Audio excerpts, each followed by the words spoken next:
What's up guys, NorCal Steel Buildings. We are in Napa, California, and today we're going to show you a quick tip on how you might want to do your wainscot trim.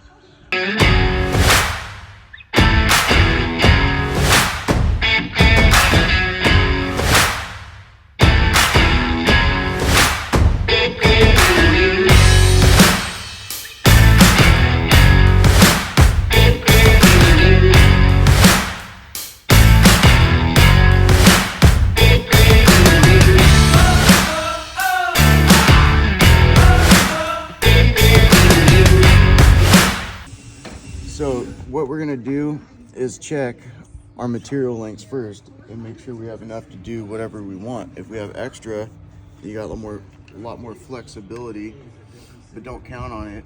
Before you start screwing all your stuff in, make sure you definitely have enough stuff. It's not like they're gonna think about all that for you. They just give you stock lengths typically, depending on who you buy your building through. A lot of times when I order the buildings, I might do some adjustments to the material order. Typically I do, and that allows us a little more flexibility in the field for either the DIY customer or ourselves putting the install, or for ourselves doing the install, which is through JG Steel Inc., my erecting company. So right here is a good example. You see how this lands on a high, and obviously if any water gets, we're gonna have another lapping piece like you can see down here. But you notice we're not in the high, so I'm gonna show you why over here. You just don't want water dumping in here. And how do we know this? From experience, because it's something we didn't think about before until the customer was like, hey, I got water coming in my building, you know, on a wainscot job. So we don't want this piece to be anywhere in this high trapezoid here. I'm just, instead of measuring, I'm just gonna eyeball a little bit aft of the, or a little bit back from this break of the high. You know, you could, when you're using your snips, you could pretty much, if you're in construction, you can do you can eyeball square, basically, is what I'm trying to say. And a lot of the times, just another little quick tip, if I'm cutting out a trim that's getting lapped on top of, I kind of tend to go back from my ultimate point on the back piece, because it doesn't really matter. I don't want it to be too long. See right there, I'm still too far into that high. It would still drip in there. So maybe you do want to measure.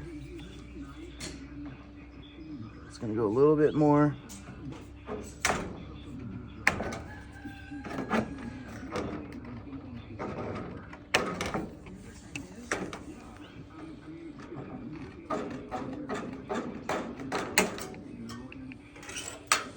All right, that's what you want right there.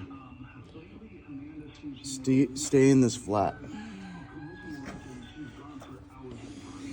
For this instance, we are going to use our leads, because that right side of the shear is going to pull this little piece I'm going to notch out down like that. And then I'm just going to kind of press on a little bit. And the whole function of that is just to, if any water does get in here, it's gonna go down the flat. And then you kind of imagine, I'll let you look at it this way, Cody. You know, and then we do our hem, which this was a tight one, because they could, when I hem this, I go a little bit past where this is, so I know I'm covering it. We open up the female side, or the receiving side of that. Let's see if I can do this. There we go.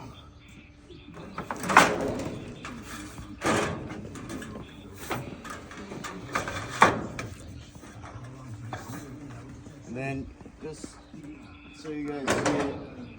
I'll show them how to do the cut that hem. You know, it's about a 1/2 inch. I never measure it because we order our material long. I have to think about stuff like that. There's another way you can do that too. I like to just go, you know, a fat 1/8, 3/16. Take that hem out and then straight over. I always use the shears a certain way. I don't do it in this instance with the greens because it'd be pulling this leg out, and it's a little more comfortable this way. The other way to do this, which it doesn't matter if I do it now, you'll see sometimes online they'll just do this. And you can slide it in that way. It just creates a little more of a gap down here, potentially, when you slide your next piece in. How do you get your hem to open up on the receiving end? Sometimes they're already open. Sometimes the brake machine really, you know, pinches it down. You just get a knife, start it, and then you get a little flathead screwdriver or something to keep working it open. Pretty simple, but hopefully that helps you guys on this to avoid any kind of leaks behind your wainscot. All right, guys, hopefully you enjoyed that video. If you did and you think you might want more content like this, please like and subscribe to our channel. You could also find some of our other content on TikTok or Instagram. If there's anything else you want us to do or you want us to try and show you guys, let us know in the comments. We'd be happy to put that together for you. No one answers?